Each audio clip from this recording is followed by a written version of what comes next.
Hello, welcome to my channel.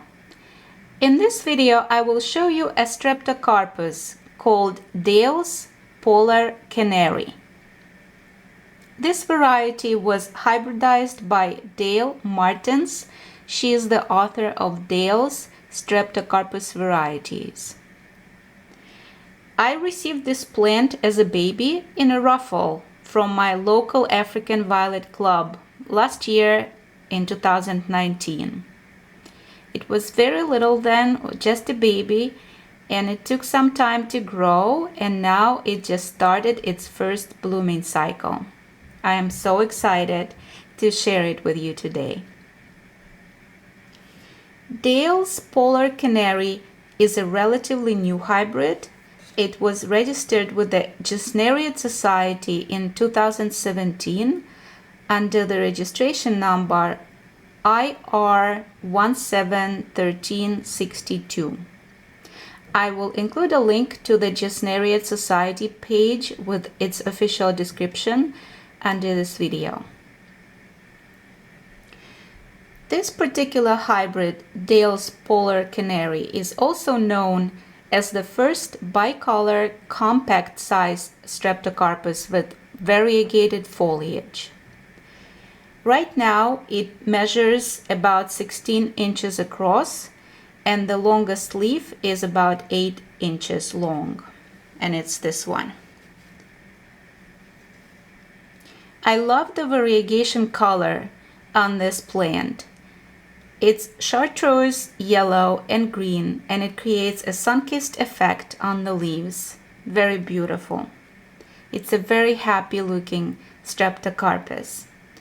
Right now it's growing in a 3-inch pot because it's still very little, and I will soon start repotting it because I see that it grows roots through the holes of the pot, so it needs to be up potted a size. The flowers of Dale's Polar Canary are described as bicolor lavender yellow with lower 3 lobes in yellow with purplish lines and shadows. Here they are up close. The younger blooms are a little darker or more intense in color, and then they become lighter as they mature. So the top blooms are older than the bottom blooms.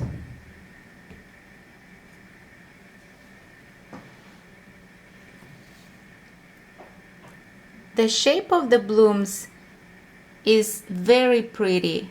They look whimsical and elegant. They look like elongated bells. And I like the shade of the lavender and the combination of lavender and yellow. It's very beautiful. I really like this Streptocarpus.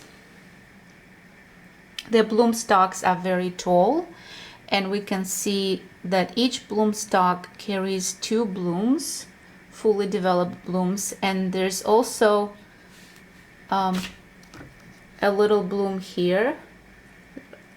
It can be counted as a 3rd bloom bud, but I don't know if it gets to fully open. And there's newer bloom stalks coming out as well, so I'm looking forward to more blooms for this variety, and there's 2 here as well, 1 and 2.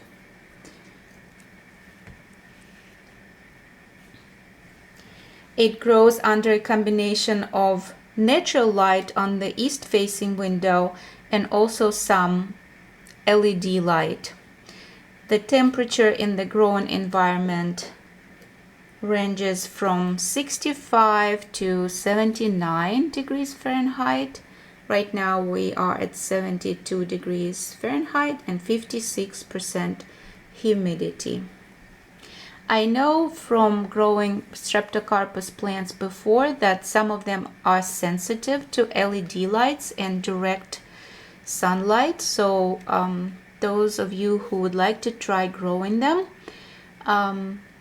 need to be mindful of not exposing them to the direct sunlight, and also avoiding the high intensity LED lights, because it can create burn marks on the leaves. I grow only, in addition to this one, only 2 varieties currently. One is called DS Black Magic and another one is called Bristol's Nightfall, and I believe I made individual video reviews for those.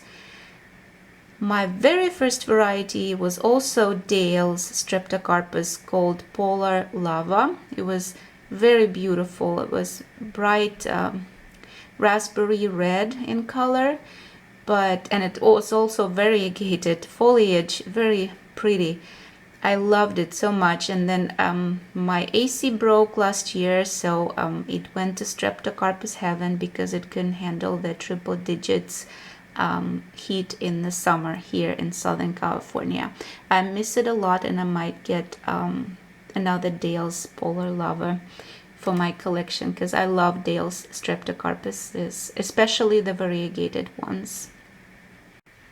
I grow all of my Streptocarpus plants on wicks, just like the African violets, and I use the same potting mix.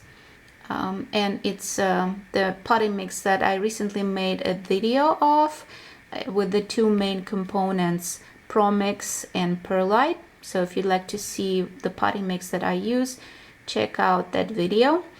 I will include a link under this video for your reference.